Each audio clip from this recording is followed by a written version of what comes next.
noches, bienvenidos a La Cornisa. Programón tenemos hoy. 15.1 la temperatura, 20.31. ¿Qué tienen en la cabeza en este momento, el presidente Mauricio Macri y Alberto Fernández? Yo se los voy a contar, porque hablé con fuentes muy cercanas a ambos. Están acá ya uno de los periodistas, economistas más respetados y más escuchados y vistos en este momento, Martín Tetaz. Voy a hablar dentro de un ratito, ya está en el móvil, con el ex secretario de Cultura, José Nun, que hace unos días planteó temas que no se discuten en la campaña, pero cuando vos los escuchás decís, ah, sí, parece que a la Argentina le falta esto, y vamos a hablar con él. Tenemos dos informes, uno tiene que ver con Lázaro Báez y su avión. No sabés la porquería que está hecha. Y además, un informe especial sobre una nueva patoteada del clan Moyano, que incluye no solamente una patoteada, sino un saqueo a una empresa que la quebraron, la hicieron desaparecer. Pero hay una información de último momento, y es una carta que acaba de subir el presidente Macri a la agencia oficial Telam. La carta dice: la clase media es la que siempre pone el hombro, y se la dedicó a la clase media. Así, el presidente Mauricio Macri empezó la campaña, y ya hay ruido de campaña, porque algunos medios están diciendo que un presidente no puede utilizar una agencia oficial para mandarle una carta abierta a todos los argentinos y hacer campaña. Pero déjame que te cuente, quédate ahí porque es interesantísimo. ¿Qué les está pasando en este momento a Mauricio Macri y Alberto Fernández? Claro, vos podés alucinarte. Uy, Mauricio Macri debe estar apagado, triste, y Alberto Fernández debe estar contento. Bueno, entendé bien lo que pasa, porque no siempre las cosas son las que parecen. Alberto Fernández está en este momento, creo que subiendo un avión desde Madrid para volver a la República Argentina. Alberto Fernández, y esto es información precisa, le mandó a decir a Juan Grabois que si sigue agitando asuntos como la reforma agraria, lo que va a lograr es que el presidente Macri recuperará votos, los votos que subieron conseguir en las PASO. ¿Y qué hizo Grabois? Le prometió, no hablaron ellos, pero le prometió que se iba a quedar tranquilo. Miembros del equipo de Alberto le pidieron un extra a Grabois. Mirá, Juancito, le dijeron, aclará que se trata de un pensamiento tuyo, exclusivamente tuyo, ni de Alberto ni de Cristina, ni siquiera de la Cámpora. ¿Y qué es lo que tiene en la cabeza el presidente? Ahora lo vamos a hablar con Martín Tetaz, porque la economía es lo que va a mandar en esta campaña. El presidente se muerde la lengua para no responderle a Cristina, quien ayer, en Misiones, volvió a criticarlo sin nombrarlo, al decir, la tarea de un gobernante no es hacer sufrir a la gente. ¿Vos sabés que Alberto Fernández y Macri se siguen hablando casi todos los días? Repito, casi todos los días. Ahora le voy a comentar a Martín Tetaz también otra conversación. Parece que Macri y Trump hablaron, por el desembolso de los 5.400 millones de dólares. Y hay una historia para contar. Hay un acuerdo implícito entre Macri y Alberto Fernández. El candidato Alberto no va a hacer ninguna declaración incendiaria que provoque una nueva corrida del dólar. Y el presidente va a dejar de echarle la culpa a él y a Cristina por la devaluación que se produjo el lunes 12 de agosto pasado. Después del palazo, digo palazo porque lo dijo Macri, que recibió el presidente en las urnas. Macri necesita llegar al 10 de diciembre como sea. Ese va a ser su gran logro, independientemente de que aspira a dar vuelta a la elección. Y Alberto Fernández necesita que el Banco Central no queme las reservas. En algún momento Alberto pensó que lo mejor que podía pasar sería que Macri adelante las elecciones y la entrega del poder. Pero en la última semana entendió Alberto que el calendario no se lo permitiría. Los que manejan la estrategia de campaña de Alberto Fernández piensan que casi no necesita hablar para diferenciarse de Macri, que la crisis está bien a la vista. Lo único que va a hacer Alberto Fernández es mostrarse en los lugares donde entiende que la política económica hizo más daño. El sábado, Fernández salió a defender a los dirigentes de la Cámpora porque entendió que una nota de Francisco Olivera en La Nación titulada "La letra chica es de la Cámpora" era agitar un fantasma de algo que no existe. También aclaró Fernández que sus declaraciones sobre las multinacionales del petróleo estaban enmarcadas en un contexto distinto del que fue presentado. Después lo voy a hablar con Martín Tetaz y también con José Núm. Alberto dice: yo estaba hablando de darle mayor presupuesto a ciencia y técnica para que en la Argentina se pueda investigar y explorar petróleo, nuestros ingenieros y nuestros investigadores. ¿Qué está haciendo Macri en este momento? Empezó a estudiar para los debates presidenciales. Y atención, que hay un ruido alrededor de eso, ¿eh? Hay quienes le dicen que a través de un decreto pida la anulación de los debates presidenciales. Después les voy a explicar por qué. Martín, suponés por qué, ¿no? Buenas noches. Buenas noches. No, la verdad que me parece una locura además, así que no tenía esa versión y no le veo mucha lógica, ¿no? Yo tampoco, pero yo te voy a decir cuál es el argumento de algunos, ¿sí? Teme Macri, por supuesto, que entre el exministro Roberto Lavagna y el economista José Luis Esper piensen en el debate, cierren los ojos un minuto, lo terminen encerrando y responsabilizando de todos los males de la Argentina. Y no solo de su, a mi entender, mala política económica que terminó de explotar en abril de 2018. Martín Tetaz tiene una mirada que dice que esos males empezaron en diciembre de 2007, con la asunción de Cristina, lo vamos a hablar. Pero Alberto Fernández también está muy preocupado por los debates. Quizás tiene miedo de que entre Lavagna y Esper se detengan en los graves errores de Cristina de 2007 hasta 2015. Pero además le preocupa que lo responsabilicen a él de la manipulación de las estadísticas del INDEC, porque empezaron en enero de 2007. Yo se lo planteé acá, cuando todavía era jefe de gabinete. De a poco, Alberto Fernández y Macri están entendiendo que lo mejor que pueden hacer es rodearse de consejeros antigrieta para conseguir más votos o más poder para gobernar con menos condicionamientos. Macri ha empezado a comprender cabalmente el rotundo fracaso de su estrategia de cerrazón, la voy a llamar yo, cerrazón. Ahora Macri llama mucho más seguido a Rogelio Frigerio, a Emilio Monzó, a María Eugenia Vidal. Hubo una fiesta de cumpleaños, ¿no? Un apoyo en la Plaza de Morón, festejando su cumpleaños. Está empezando a escuchar mucho más a Horacio Rodríguez Larreta y entre todos ellos lo están haciendo entender que responsabilizar a Alberto y a Cristina por la última devaluación no solo es inútil, sino contraproducente. ¿Inútil por qué? Porque las encuestas, las recientes, demuestran que la mayoría de la gente piensa todo lo contrario, que el responsable siempre es quien está al mando del gobierno y no la oposición. Eso lo estuve hablando el otro día con Martín Tetaz. Y contraproducente porque genera la sensación, cuando dice el que tiene la culpa es el otro, de no haber escuchado en toda su intensidad el mensaje de las urnas. Todavía conmocionado por la derrota, Macri, a uno de ellos, de los que te nombré antes, le preguntó: ¿y qué tengo que hacer entonces?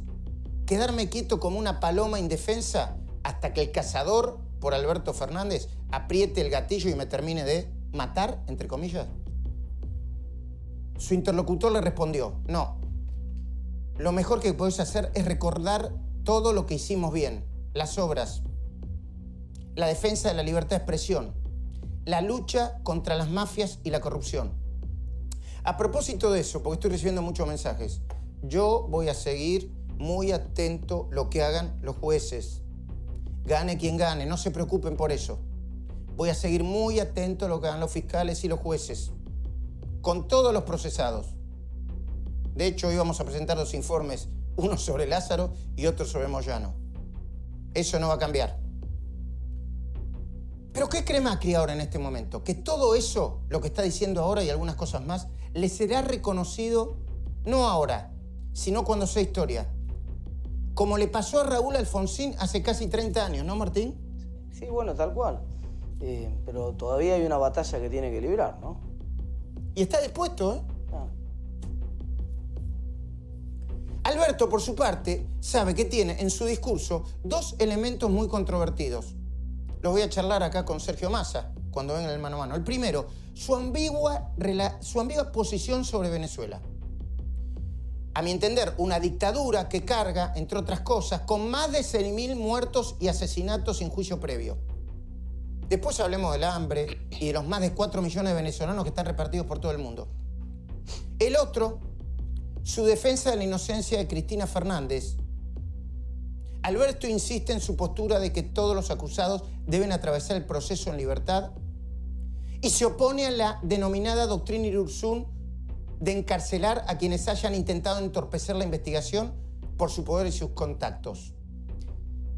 Pone el argumento de la grieta para justificar una supuesta persecución contra la expresidenta. Pero la verdad es que de los 13 procesamientos contra Cristina hay 10 que corresponden a graves causas de corrupción, gravísimas. Igual cuando uno habla con gente, Alberto, parece que no está tan preocupado por eso. En la intimidad cree que los jueces de Comodoro Pi se van a terminar de acomodar solos. Y él, aunque repite que todavía no ganó, Alberto, siente que ya tiene la elección ganada. Y ya está trabajando junto con Sergio Massa y su equipo económico, habrá que ver quién es su ministro, en 3 asuntos básicos. Un acuerdo social de precios y salarios por 180 días a partir del 1 de enero del año que viene. Un nuevo acuerdo con el fondo, distinto. Ahora lo voy a hablar con Martín Tetaz. Un nuevo orden político, pero no en el sentido que lo planteó Cristina ayer en Misiones. Un nuevo orden con los gobernadores, la Cámara de Diputados y la de Senadores con mayoría de peronistas racionales. Los diputados y senadores de la Cámpora van a ser minoría, cualquiera sea el resultado de la elección. Por eso Alberto no quiere agredirlos, ni empezar una interna antes de tiempo. Sin embargo, pide que en la intimidad presten atención a lo que él está haciendo, a lo que Alberto está haciendo, más de a lo que dice. En España, Martín Fernández eludió el contacto con los dirigentes de Podemos. Lo eludió. Estaban preparando una reunión y lo eludió. ¿Y con quién? Bueno, Podemos, ¿saben? ¿No? El Partido de los Indignados. Una especie de... Yo no sé si están así, pero una especie de kirchnerismo español. ¿Y sabés con quién se mostró orgulloso y mostró fotos, no? ¿Sabés? No, contame. Sí, pero ¿sabés? Con Ana Botín. Claro. Ana Botín está, es la principal accionista, la accionista mayoritaria del Grupo Santander, ¿no? Así es. ¿Es el grupo de bancos más importante de España? Uno de los más importantes, sí. Bueno, eso es lo que muestra. Alberto cada vez que puede habla de disciplina fiscal. Y Massa, quien habla permanentemente con Rodríguez Larreta, Monzó, Vidal, Frigerio, se muestra y se quiere mostrar como parte del futuro. Porque interpreta que todos ellos son el futuro. Y cree Massa que Macri es el pasado, aunque Macri la va a pelear hasta el último momento. Que el resultado de la última elección demostró precisamente eso. Dice Massa que Macri es el pasado. Anticipo de los informes, brevísima pausa de 2-3 minutos y vuelvo con Martín Tetaz, José Nun y los informes de la cornisa. Vamos, anticipo.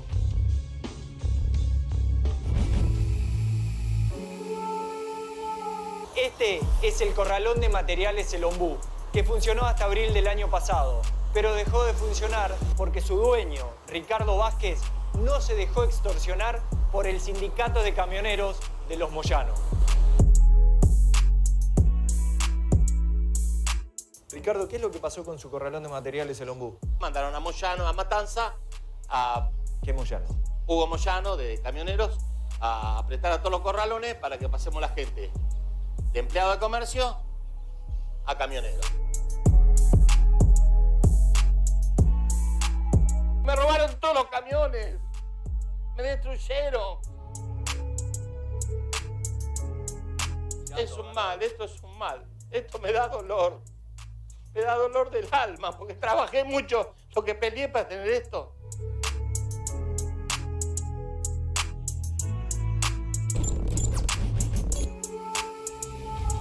Bueno, enseguida viene Rosendo Fraga. Voy a aprovechar para saludarlo al exsecretario de Cultura, José Nun. José, gracias por estar del otro lado. Agradezco mucho la predisposición. Después de un brevísimo corte vamos a hablar de algunas ideas que el otro día le escuché y que me parecían muy interesantes, ¿sí? Bueno. Muchísimas gracias. Minutitos, ¿eh? 2, 3 minutitos, no más.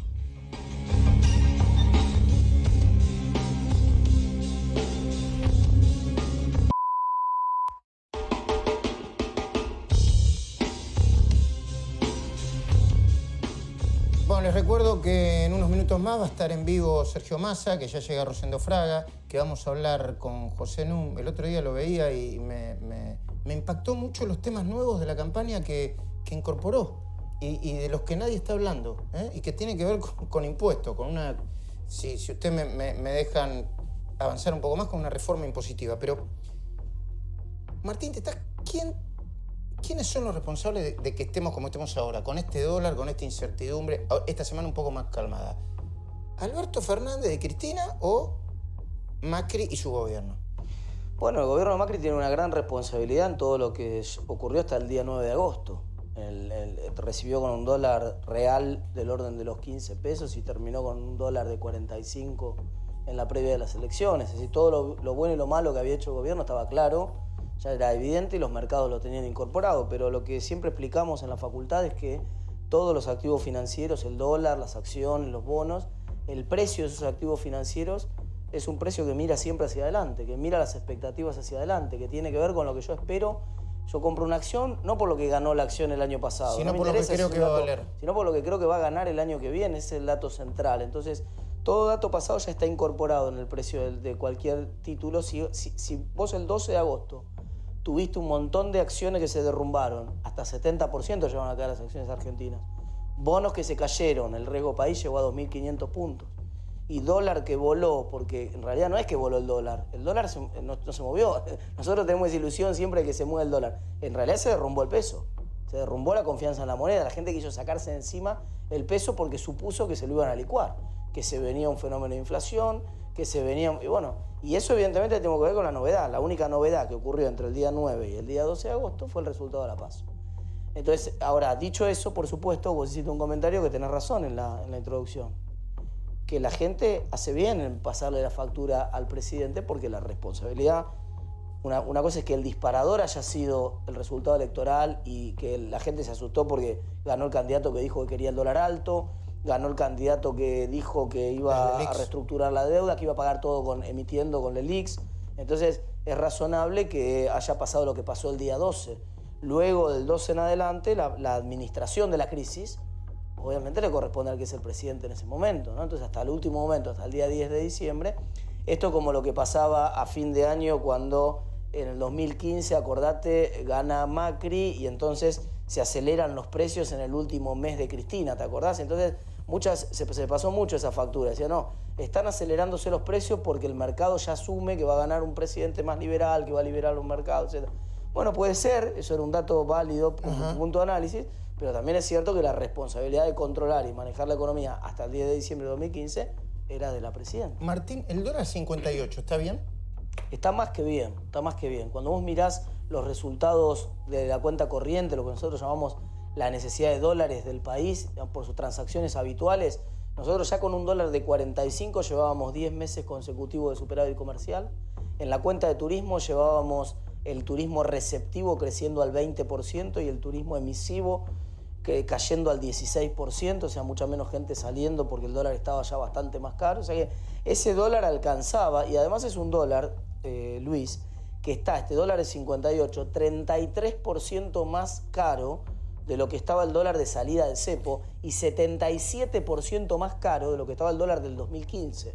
O sea que mirá si estará bien. Está 77% mejor de lo que estaba el dólar del 2015. Yo voy a volver con vos, pero ¿vos considerás satisfactorias y adecuadas las medidas de la CUNSA de intervenir el mercado de cambios? Me parece que es debatible el timing en el cual se aplicaron las medidas.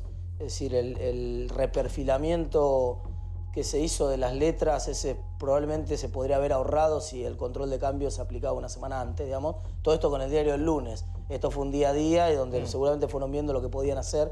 No creo que tuvieran mucho más margen para hacer una cosa distinta y comparto la opinión de la mayoría de mis colegas que dicen que es una desgracia. Cualquier control de cambios es una suerte de torniquete que vos le pones a una herida, que vos no pensés que con un torniquete vas a resolver el tema. Te sirve hasta que llevas al paciente a terapia intensiva y resuelves el problema. Yo voy a volver con vos, me voy a ir ahora con José Núm, pero tengo una última pregunta para esta etapa. ¿Macri ya hizo gran parte del trabajo sucio y le está dejando a Alberto Fernández una economía más sana, entre comillas? Sin duda le deja, en el mismo sentido del 2003, muy parecido al sentido del 2003. Indicadores sociales malos, obviamente, pobreza mal, inflación mal, pero le deja un dólar muy competitivo, hipercompetitivo, que le deja colchón para que durante un par de años se abarate el dólar en términos reales, lo que nosotros llamamos apreciación, mejoren los salarios en términos reales, en términos de dólares. O sea que le deja un lindo colchón en ese sentido, le deja la mitad del déficit fiscal que había en el 2015 consolidado cuando sumás nación, provincias, municipios. Le deja superávit obviamente comercial y externo por el ajuste que hace el tipo de cambio. Le deja el problema de las tarifas resuelto en un 70%, quedan correcciones para hacer, pero cuando asumió los subsidios explicaban el 85% de las tarifas, hoy explican el 30%, y le deja la cuestión energética en camino de recuperar el autoabastecimiento y con un potencial muy bueno de ser en 4 o 5 años exportador de petróleo, ¿no? En un ratito te voy a preguntar a quién crees que le está hablando Alberto Fernández ahora, ¿a los mercados, a los sectores más ideológicamente más radicales del kirchnerismo? Pero la primera pregunta, José Núm, bueno, primero quiero decir que me sorprendió mucho escuchar cuando José Núm dijo, por ejemplo, que en Estados Unidos el impuesto a las ganancias corresponde o se concentra, le impacta en un 15% del PBI y acá solamente el 5%. Que otro impuesto progresivo, el impuesto inmobiliario y el impuesto inmobiliario rural, en la Argentina prácticamente es inexistente, cuando en Estados Unidos, Australia y Canadá alcanza creo que el 3% y son muchos miles de millones de dólares para recaudar. Pero lo primero que quiero preguntarle, José, es, ¿usted tiene claro quién va a gobernar si es que Macri no puede dar vuelta a la historia y ganan Alberto Fernández y Cristina? No lo tengo claro, tengo una conjetura y la conjetura es que le va a ser muy difícil a Alberto establecer una base de poder autónoma, va a tener que estar negociando todo el tiempo. Pero antes de pasar a eso, y refiriéndome a lo que usted citó, quiero conectarlo con un par de cosas de su editorial. Porque usted habló de antigrieta y habló también de los gobernadores. Cuando hablamos de antigrieta, me parece que estamos apuntando a un tema fundamental. La obsesividad con la grieta ha tapado coincidencias de fondo entre este gobierno, el anterior y varios gobiernos más. Quiero decir lo siguiente. Desde el Rodrigazo, 1975, y la dictadura militar, se instaló la idea de que el motor de la economía debe ser el mercado. En algunos casos, como el de Martínez de Hoz, como el de Macri, desde luego, como el de Menem antes, esto se ha dicho sin máscaras. En otros casos, como el de los Kirchner, se ha dicho con máscaras. Y uso la palabra máscara con toda intención, porque máscara en griego quiere decir hipo. Y hipo es el origen etimológico de la palabra hipocresía. Básicamente, no ha habido promoción industrial no ha habido programas de financiamiento a largo plazo para que pudiera haber inversiones productivas genuinas. Bueno, esto es lo que se ignora, lo que se tapa. Se apostó durante el gobierno de los Kirchner a una burbuja, que fue la burbuja de la soja. Y después... Perdón, usted dice que la soja tapó... José, usted dice que la soja tapó todo eventual plan económico y que además generó, si no me equivoco, una concentración de la riqueza y una desigualdad mayor que en cualquier otro periodo o que en otros periodos. Exactamente. Digo eso, digo que esa burbuja ya en la primera presidencia de Cristina se desinfló, se fue desinflando. Entonces Cristina Fernández apeló a otra burbuja que le ofrecieron. Y esa burbuja se llama vaca muerta.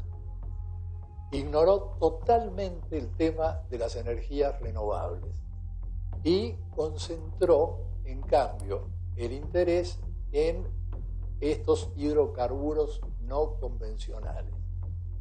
Desde entonces, esta burbuja ha venido siendo promovida por los sectores poderosos de la Argentina, como si fuera viable, y no lo es.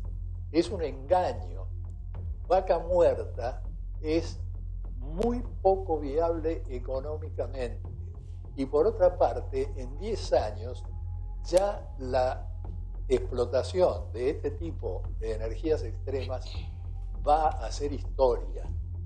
Bueno, todo esto... Sí, perdón, eso es lo que quería decir. Y cuando usted habla de aplicar impuestos más progresivos, ¿está planteando una reforma impositiva o habla de esos 2 o 3 impuestos que el otro día recordó en el programa de Diego Leuco? No, yo hablo de una reforma impositiva. Fíjese usted que todos los candidatos principales están hablando de reforma impositiva, pero no explican de qué se trata. Y en realidad, de lo que se trata, en el caso de ellos, de los candidatos, es de hacer que los grandes capitalistas paguen menos. Es decir, hacer todavía más regresivo el sistema impositivo argentino. El sistema impositivo argentino tiene una matriz que estableció Martínez de Oz durante la dictadura militar. Y esa matriz ha recibido parches, ha recibido cambios parciales, pero no ha sido modificada en lo esencial. Es una matriz por la cual pagan más los que menos tienen. Entonces, a mí me gustaría que firmaran un compromiso los candidatos de que van a hacer una reforma impositiva progresiva, en la que paguen más los que más tienen. Para eso, lo que hay es que modificar las tasas. Se habla mucho de la gran presión impositiva que hay en Argentina. Bueno, esto es totalmente relativo y discutible. Muchísimos países del mundo, países desarrollados, tienen una presión impositiva más alta que la Argentina. Y no hay quejas. ¿Por qué no hay quejas? Por 2 motivos. El primer motivo es porque pagan más los que más tienen, pero sensiblemente más. No un 35% como aquí, que es alcanzado enseguida debido a la no actualización por inflación por un mínimo imponible empresario. Claro, no es el mínimo no imponible, es el piso a partir del cual se paga la tasa más alta impositiva de ganancia, que es del 35%.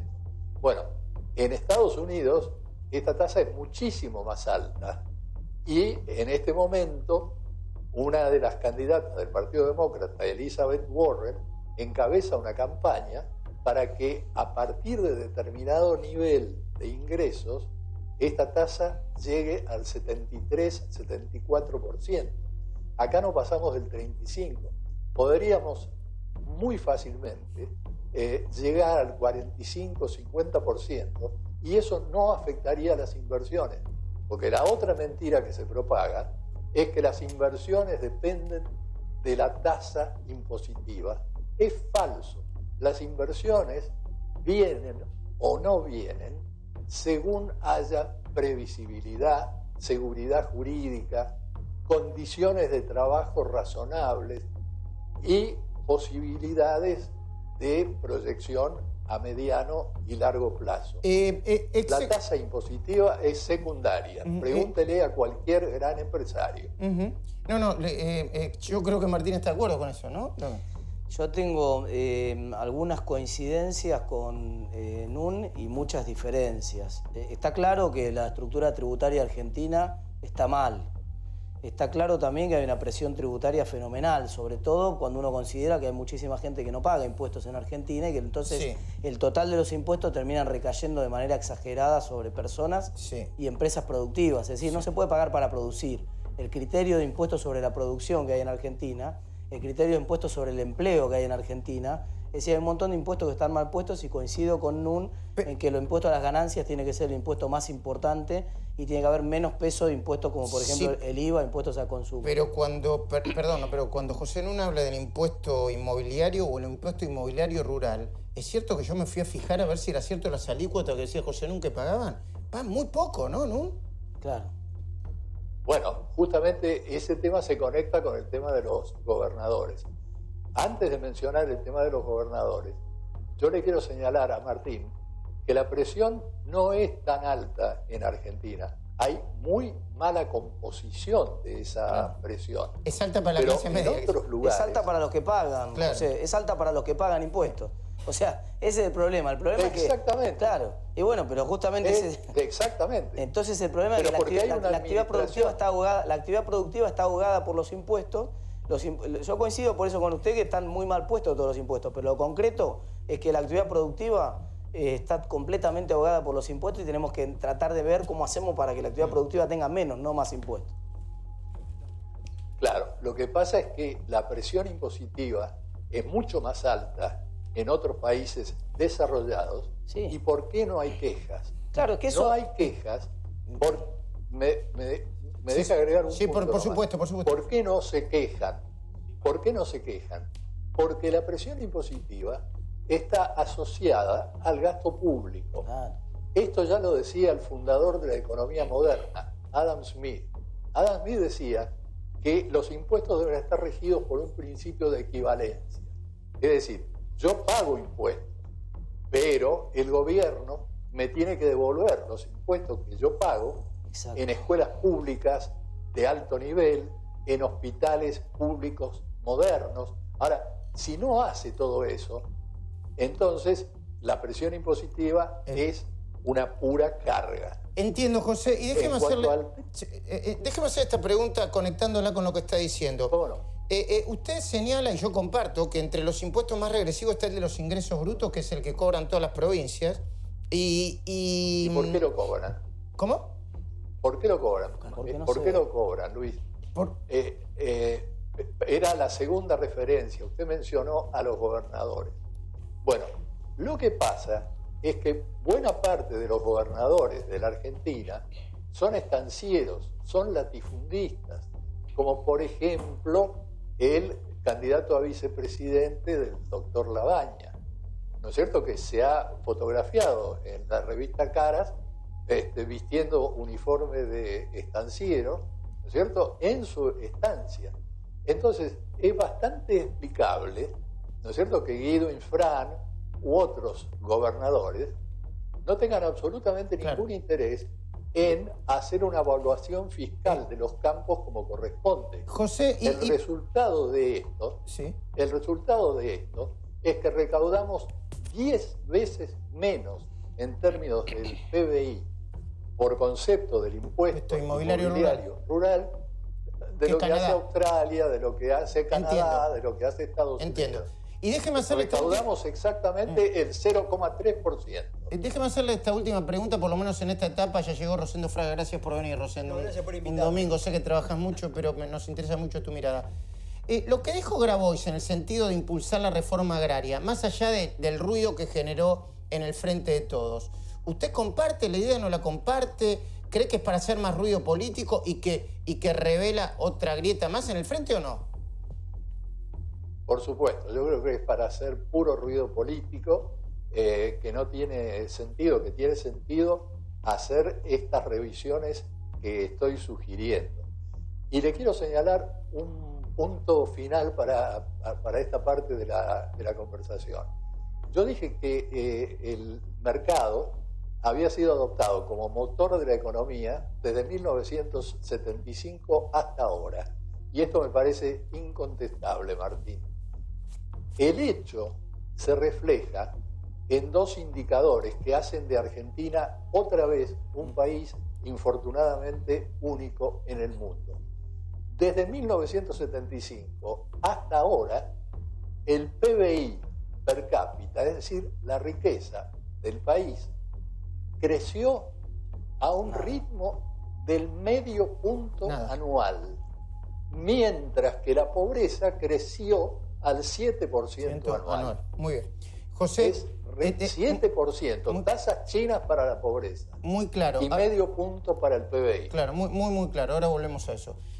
Rosendo, ¿a quién le habla? ¿A quién le está hablando ahora Alberto Fernández? Yo creo que ¿A quiénes? A su propia coalición. Es decir, para mí el Frente de Todos es una coalición, ¿no es cierto?, electoral, que tiene un eje y sectores que se van sumando. A mí me parece que en el viaje a España le habló más a su propia coalición. Que a... Eso es lo que me parece. Y cuando él dice, estoy con Ana Botín y no con la gente de Podemos, ¿está diciendo, como en algún momento dijo Kirchner, mírenme lo que hago y no tanto lo que digo? No, a ver, yo... Puede haber, se reunió con empresarios, ¿no es cierto? Bueno, pero en alguna medida para mí dibujó una orientación política. Sánchez es un socialdemócrata, el gobierno de Portugal es una coalición de centro-izquierda con eje socialdemocracia y me parece que el próximo viaje a México va a ser muy importante. Esa idea, sí. Me parece. Vamos a ver si después tenemos tiempo de hablar de Portugal porque está llegando Sergio Massa en cualquier momento. Cuando hablamos de grieta o cuando hablamos del país que queremos, esto que te va a mostrar Javier no puede tener el país que queremos. Yo comprendo que Alberto Fernández quiere un acuerdo de precios y salario a partir de enero por 180 días y que necesite el acuerdo de los sindicatos. Ahora, la Argentina necesita otro tipo de sindicatos. No unos tipos que son patoteros, que cierran empresas y que se llevan el mundo por delante. Javier, presentame rápidamente, dale. ¿Cómo estás, Luis? Buenas noches. Lo que estamos viendo acá son las ramas que tiene el sindicato de camioneros, que transporta literalmente todo lo que va por tierra en la Argentina, como, por ejemplo, cargas generales, transporte de Nancy Pastorino, expresos y mudanza, Privitera y corralones que mostrábamos recién, que es el Ombú, un corralón de materiales en La Matanza. ¿Quién es Ricardo Vázquez? Es el dueño de este corralón de materiales que literalmente con la llegada de camioneros en el año 2011 fue el comienzo del fin de su pyme de 45 empleados. ¿Por qué? Porque no se dejó extorsionar y a partir de abril del año pasado le cerraron la empresa. A ver, para que entiendas bien, no solamente reclamaron por lo que en algún momento creían justo, reclamaron tanto que se llevaron el mundo por delante, destruyeron la empresa e hicieron desaparecer los camiones en el Ombú. Esos son algunos de nuestros sindicalistas mafiosos. Mirá.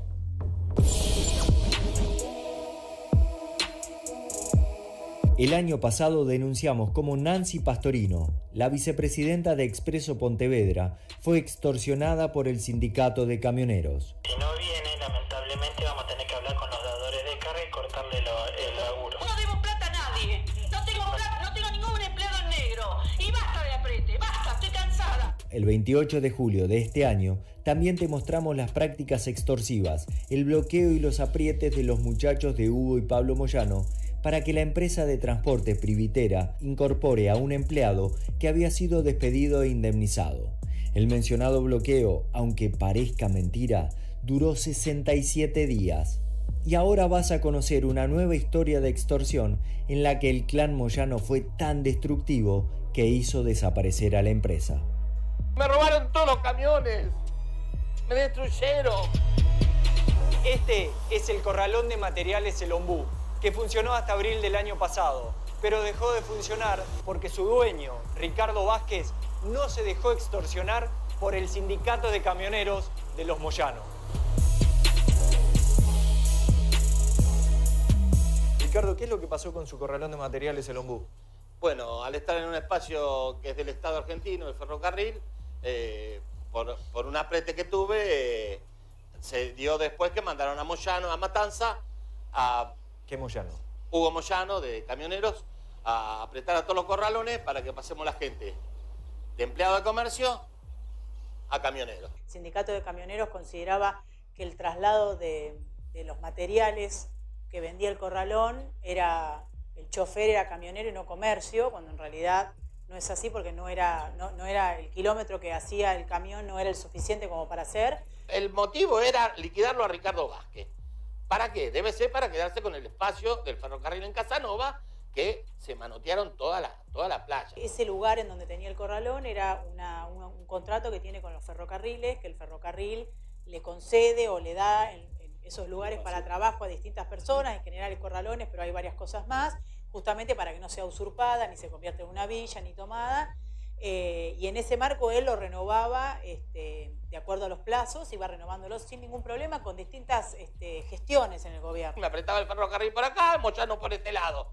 Me lo voy a ver a Hugo. Villalba, que la Nancy Pastorino lo denuncia, me dijo, vos sos un evangélico de mierda y el negocio yo te lo voy a cerrar. Villalba de Camioneros le dice eso en una reunión a usted. Ahí en el edificio de camioneros. En el edificio de Camioneros. Sí. Los dueños se fueron y no dan noticias. Y se fueron estafando a la gente, a clientes, proveedores, y nosotros también nos sentimos estafados porque se fueron sin habernos abonado el sueldo. Hicieron pasar al corralón como que estaba fundido, como que no funcionaba más, como que se iba todo a pique. Bien no estábamos.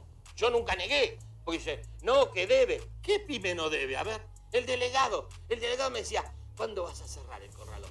Tenía 9 empleados en camionero. ¿Sabés cuánto venías a trabajar? 6. ¿Y los otros 3? Con la RT. Enfermo. El codo, el brazo, el ojo. Un día me trajeron un certificado firmado, ¿sabés por quién? Por un oftalmólogo que le dio 5 días porque estaba mal del estómago. Estamos en el frente de lo que era tu corralón hasta hace un año y medio. Sí, hasta el 13 de abril del 2018. Saqueado o mandado a saquear por camioneros. Ya el laburo venía bajando, ¿no? La situación estaba candente. No podemos pagar la quincena. No estamos vendiendo, estamos para la mierda. Bueno, hasta el día 9 los esperamos. El 9 paramos el corralón. Bueno, pero no, el 9 paramos el corralón. No hubo un solo mes que no cobraron en 7 años. Pararon el corralón. Se fue a la mierda.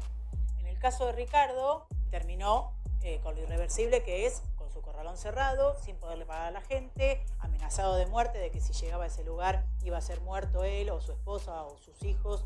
Acá había trabajo. Lo destruyó el sindicalismo.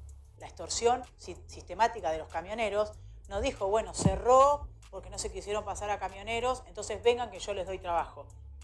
Ni los recibió, ni les importa, ni saben qué le pasó a esos empleados que por culpa de ellos se quedaron sin trabajo. ¿Por qué actúan así? Porque son mafia, porque son impunes. Es un mal, esto es un mal. Esto me da dolor. Me da dolor del alma, porque trabajé mucho lo que peleé para tener esto.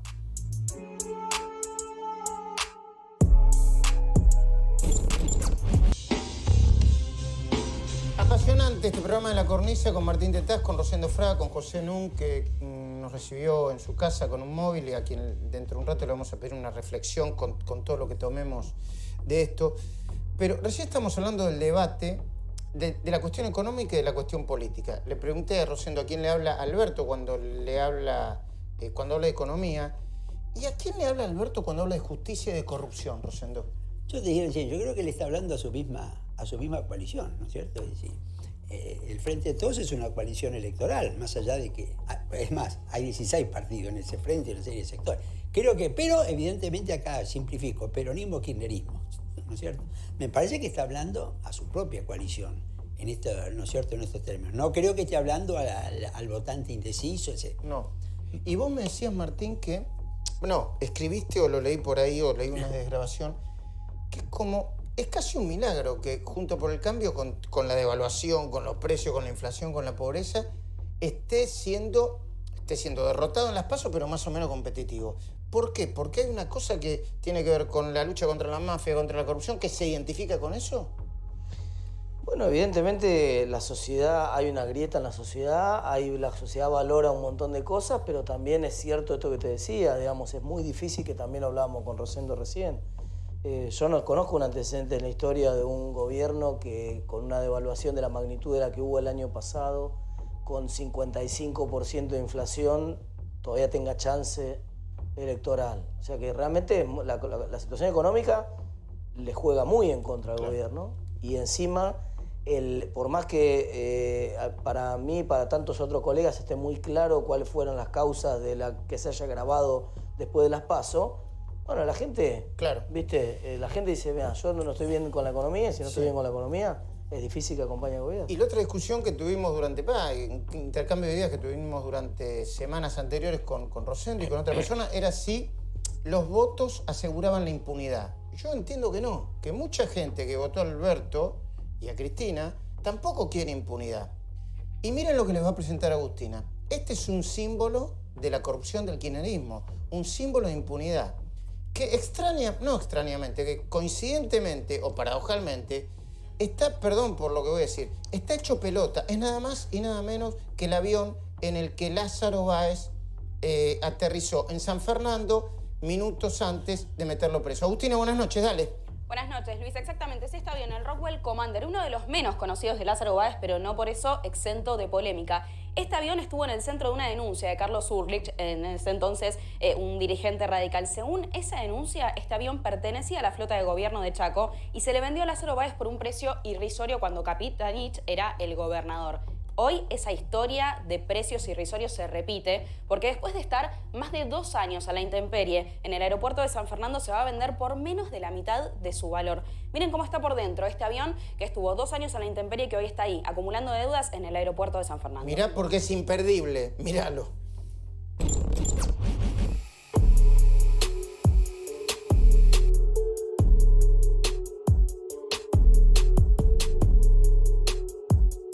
El próximo 16 de agosto se va a realizar la subasta pública y online de uno de los aviones de Lázaro Báez. Se trata del Rockwell Commander, que se guarda en este lugar, en el aeropuerto de San Fernando, el mismo aeropuerto donde Báez fue detenido el 5 de abril de 2016.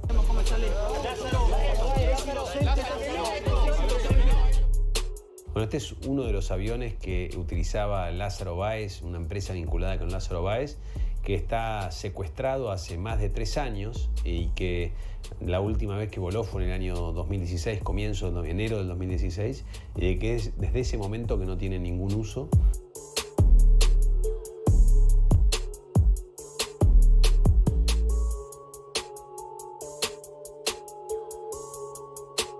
Este es el avión de Lázaro Báez que va a ser subastado dentro de muy poco.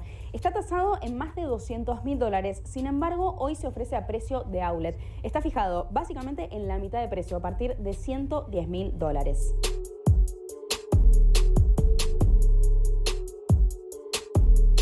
Este es un caso particular porque es un avión que está hace unos años sin utilizarse, que para poder utilizarlo va a haber que hacer algunas inversiones y mantenimiento que no se hizo durante estos años, que también va a haber que pagar la deuda del hangaraje del avión que estuvo en un lugar guardado durante un tiempo. Los seguros es otro. Tercero es el mantenimiento. El motor de un avión requiere volarse durante determinado tiempo para que no se vuelva obsoleto. Este avión, 3 años atrás, estoy seguro que valía 3 o 4 veces lo que vale hoy. Este es el panel de control del avión. Los asientos además están forrados con lana de oveja. El avión es del año 77 y por su tamaño está preparado para aterrizar en cualquier lado. A simple vista se ve que es un lugar que supo disfrutar de mucho lujo en el pasado. Hoy, sin embargo, está completamente abandonado. Como vemos, los pisos están desgastados, sin pintura. También parte del equipamiento está roto, el cuero está desgastado y aquí de hecho se siente también mucho olor a humedad. Este es uno de los dispositivos que se han instalado para poder contrarrestar esa situación. Claramente el lujo de este jet privado quedó en la historia.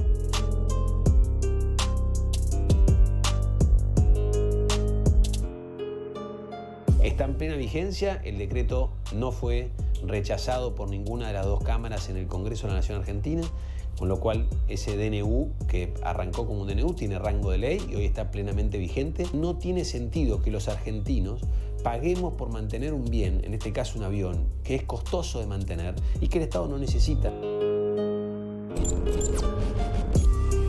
Hay una información de último momento de la gente que está rematando el avión, ¿no? ¿Qué dice? Así es, fue mucha gente a verlo y lo que se sabe es que mañana se va a publicar un decreto en el boletín oficial que dice que se va a vender todavía un valor menor del que se establecía, de 211.300, que es la última tasación en 2018, se va a ofrecer a $55.800 como precio base.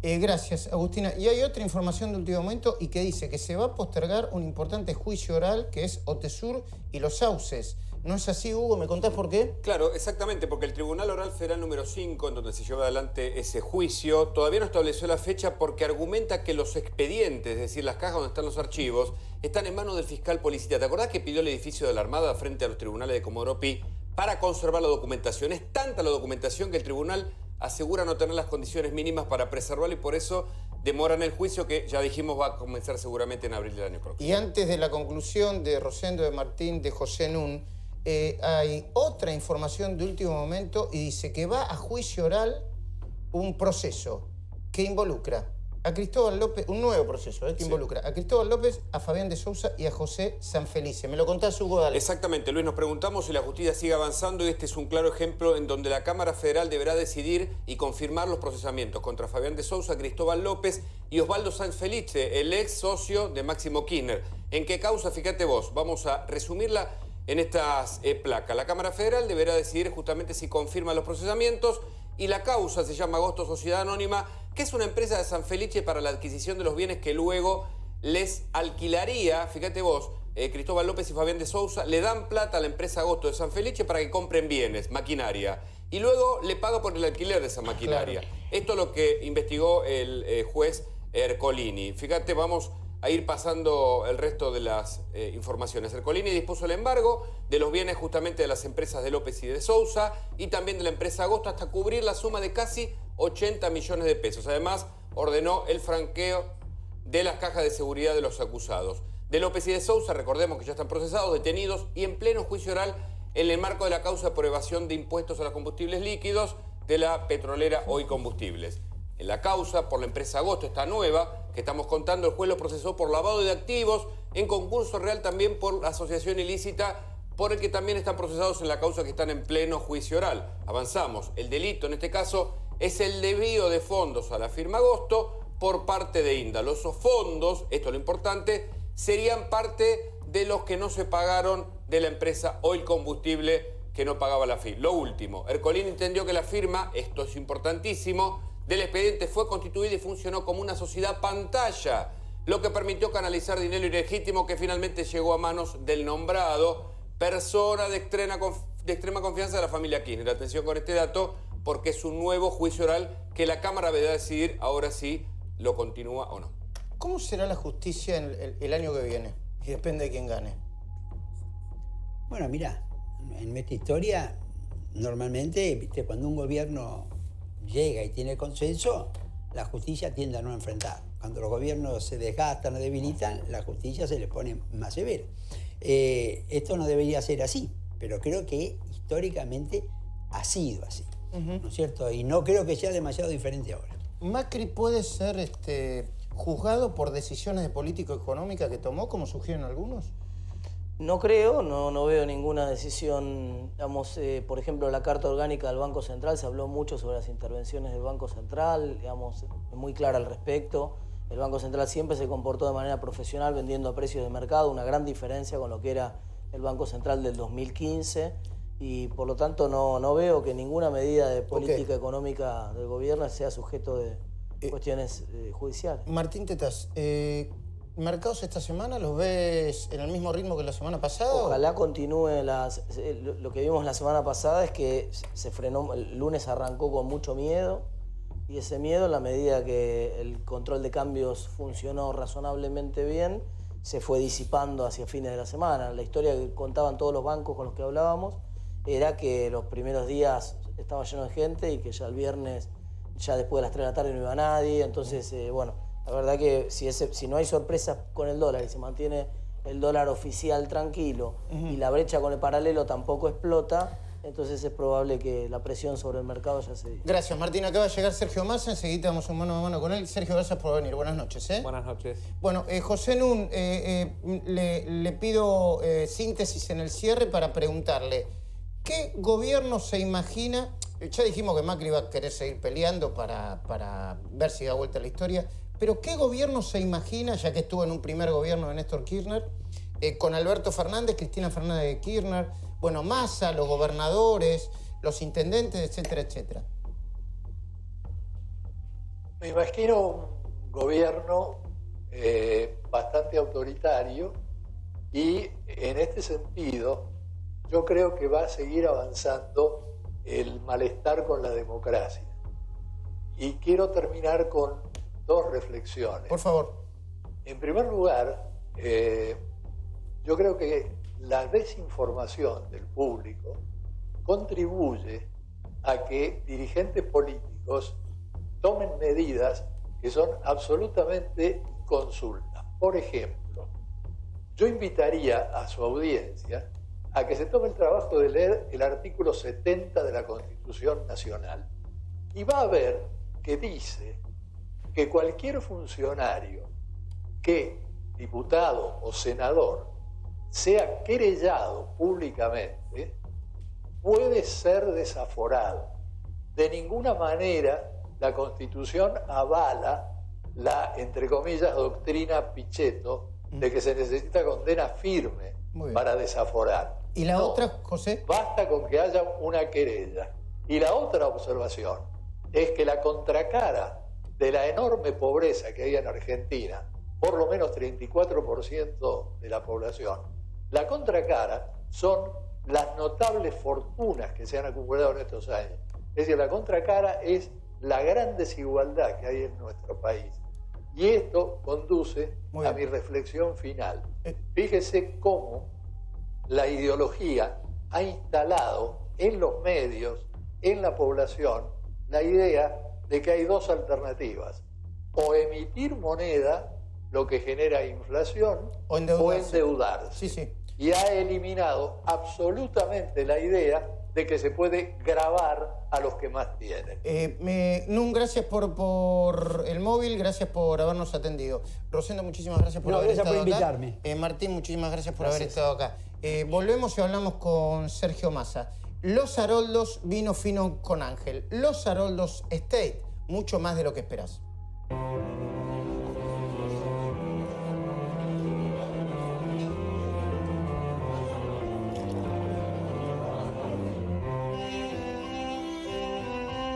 Los Haroldos State, mucho más de lo que esperás. Este martes en Coto, si sos miembro de nuestra comunidad, tenés un 15% de descuento en un pago con todos los medios de pago. Coto, yo te conozco. Nadie había logrado derrotar a las filtraciones hasta que llegó Venier Supercapa poliuretánica, elástica, impenetrable. Nueva tecnología de poliuretano única en Argentina.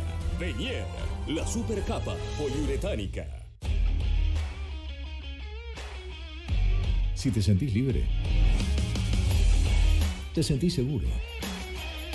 Seguro para bicicletas. Triunfo Seguros, siempre cerca tuyo. Este bife no es una preocupación para Juan, porque usa Corega, que fija la prótesis y bloquea hasta un 74% de las partículas de comida. Disfruta más de tus comidas favoritas con Corega. Probalo a menos de 6 pesos por día y sentí la diferencia.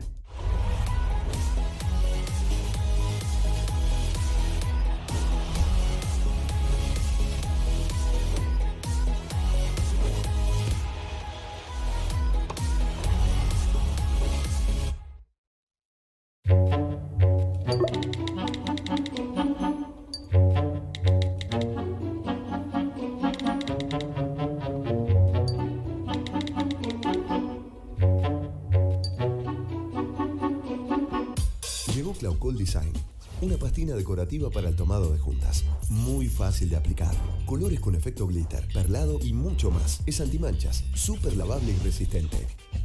Claucol Design hace tus ambientes únicos. ¿Sabías que en la ciudad, con la historia clínica electrónica, los médicos de todos los centros de salud cuentan con tus estudios clínicos para que puedas atenderte mejor y más rápido? Chatea con la ciudad para saber más. Vamos, Buenos Aires.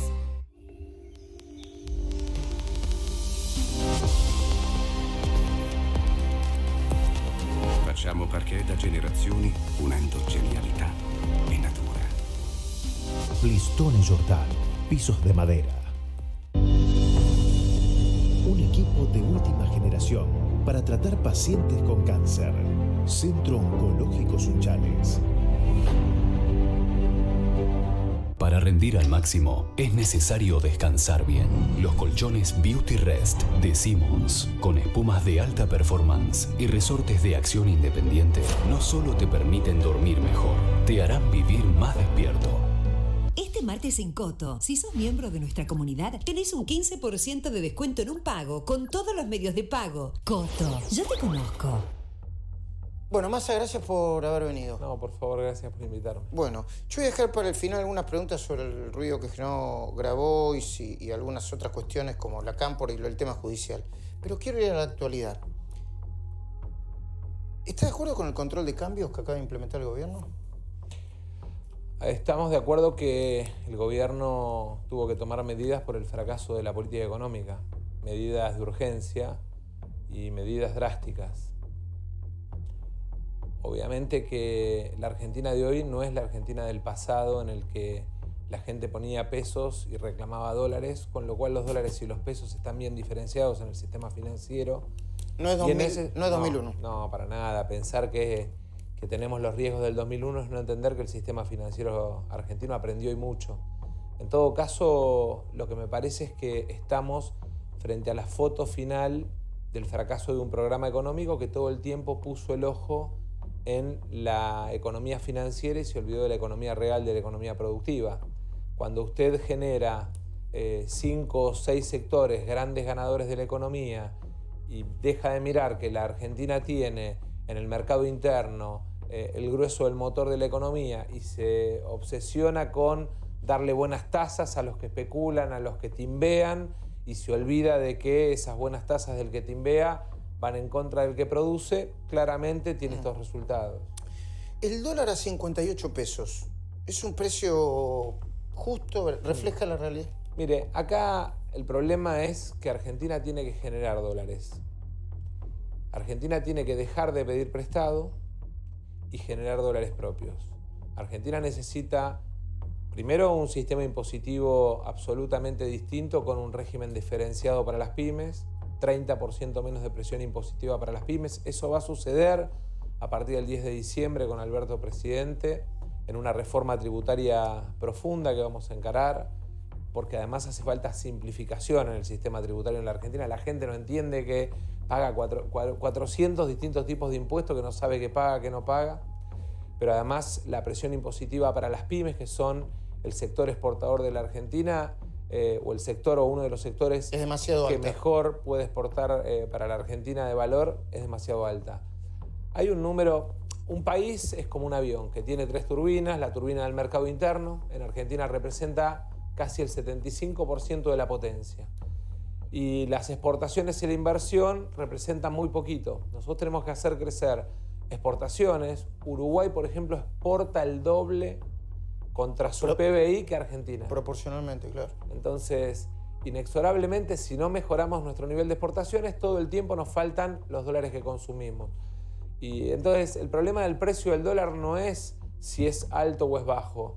Nosotros necesitamos equilibrio fiscal, superávit comercial y cambio competitivo para crecer. Esas son las 3 patas virtuosas de un programa económico que es además el que empieza el 10 de diciembre orientado en la producción y en el trabajo. ¿Usted va a ser ministro, jefe de gabinete o presidente de la Cámara de Diputados? Yo voy a ser diputado el 28 de octubre. Si la sociedad argentina nos da la responsabilidad de gobernar, empezaremos a definir los roles de cada uno. Mi tarea y mi responsabilidad es cumplir con el mandato que me da la sociedad de ser diputado, pero además tenemos que entender que parte de esto demostrar que elegimos un presidente con un poder ejecutivo unipersonal es darle la libertad de que él pueda elegir su equipo, no que nosotros opinemos desde los medios cuál tiene que ser su equipo. Pero algo debe saber, supongo, ¿no? Porque habla mucho con Alberto. Hoy me parece que habló con Alberto Fernández, me dio la impresión. Sí, hablo todos los días. Hablo casi cotidianamente. ¿Y con el presidente habló? El domingo pasado me llamó para pedirme... ¿Perdón? El domingo pasado me llamó... ¿El presidente Macri? Sí, me llamó para pedirme que ayudáramos en el contexto de dificultad en el que estábamos. Le dije que la mayor responsabilidad que estábamos mostrando era ser prudentes, mantener silencio, no tirar piedras ni tirar queroseno en el incendio, entendiendo que él es el principal responsable de su fracaso porque fue soberbio, porque fue caprichoso, porque no escuchó, porque todo el tiempo ninguneó la opinión de quienes pensaban distinto y hoy está, digamos, pidiendo ayuda cuando en realidad la primera ayuda se la tiene que dar él mismo siendo responsable a la hora de tomar decisiones.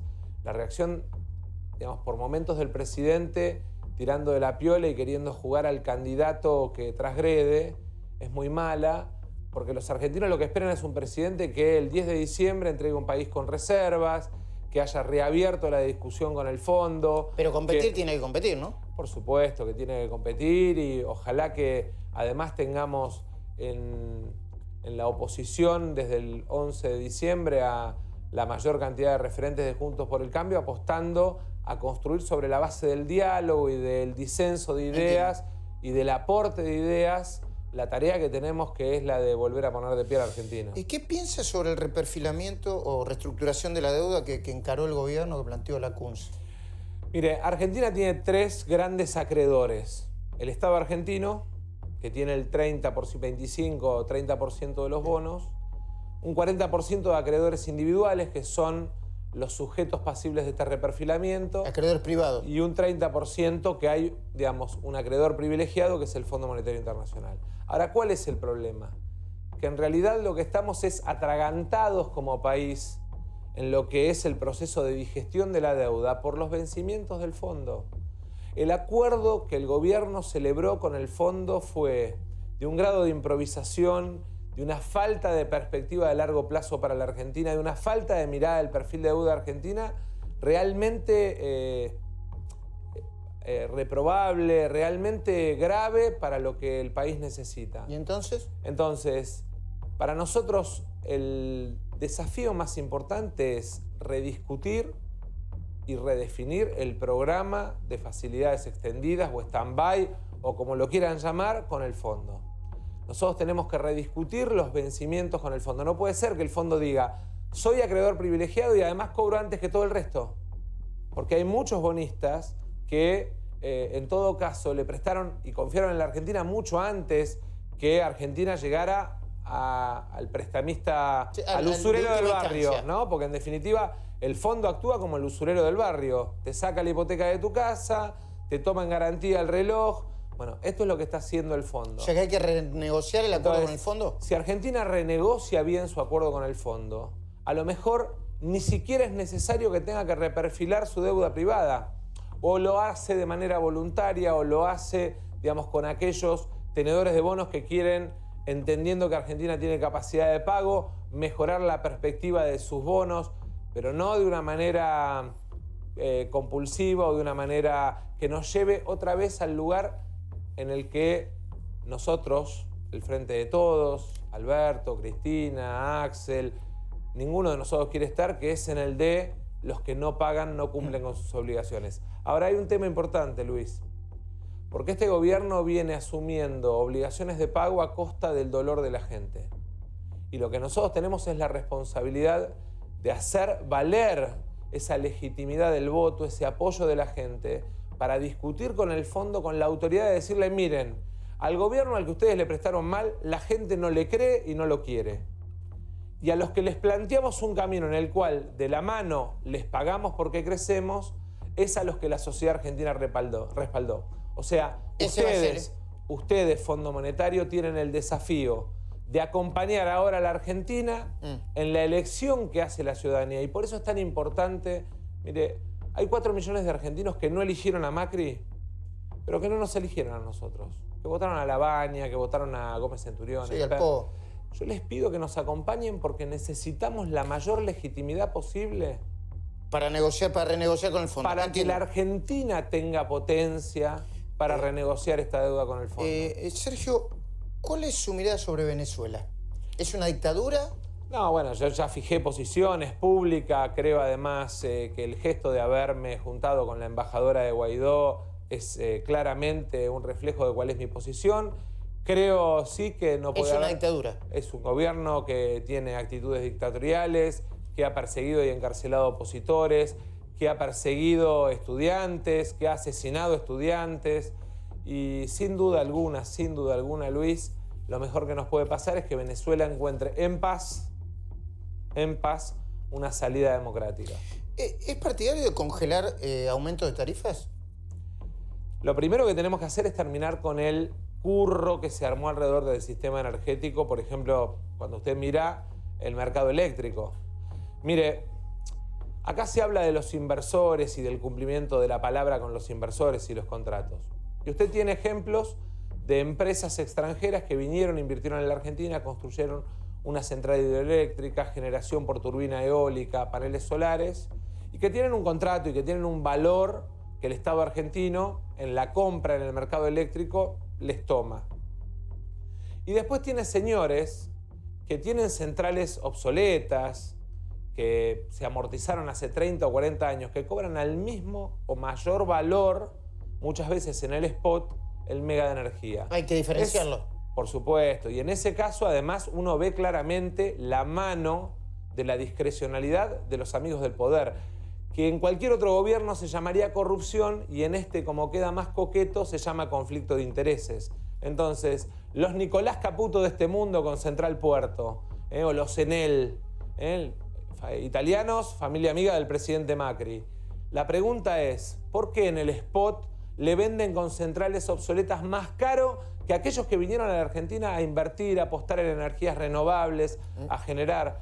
El otro tema en el que hay que trabajar mucho es en la transmisión, Luis.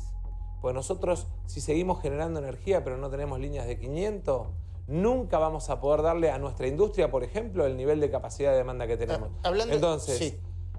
Tarifas. ¿Por qué es importante desdolarizar, rediscutir valor y recuperar ingreso de la gente? Básicamente porque lo que tenemos que hacer es devolverle a la víctima de este tarifazo construido sobre la base de los amigos del poder, tenemos que devolverle la capacidad de compra al ciudadano, al pyme, al comerciante, al jubilado. Me quedan muy pocos minutos. Ahora seguramente vamos a compartir con Luis Novarecio, si no tiene inconveniente, vamos a compartir un poco el pase. Pero corrupción. La expresidenta tiene 13 procesamientos, 10 por caso de corrupción. ¿Los votos le van a asegurar impunidad? No. En la Argentina los votos lo que nos dan es una responsabilidad. Y en todo caso una responsabilidad adicional en este momento, porque son el reflejo de una enorme ola de esperanza de los argentinos. Y después la justicia, de manera independiente, y está planteado en el 8º punto de nuestro programa de gobierno, parte del compromiso de la construcción del Frente de Todos es que trabajemos juntos para que haya en la Argentina una justicia independiente, para que no haya manipulación. Pero digo, este es un mal que traemos a lo largo de estos años de democracia reiterado en muchos gobiernos, ¿no? Yo la última vez que estuve acá le contaba la anécdota de camaristas actuales que cuentan que el presidente de la República actual, digamos, les manda emisarios para pedirle el encarcelamiento de empresarios. Digo, me parece que esas cosas las tenemos que superar. Y yo le voy a decir una cosa. Pero tampoco impunidad para nadie. Para nadie. Para nadie. Coronita aunque tenga para muchos nadie. votos. Coronita para nadie, Luis. Porque la Argentina tiene que tener como valor central independencia de poderes, pero además la idea de que cada uno de nosotros, frente a su responsabilidad, digamos, cumple con la manda, la sanción o la absolución de la justicia. ¿Me se queda un ratito más? Sí, por supuesto. Cerramos la cornisa y arrancamos con Luis Novarecio en Debo Decir. Nos reencontramos nosotros el domingo en vivo, como siempre, 8:30 en este programa que se llama La Cornisa.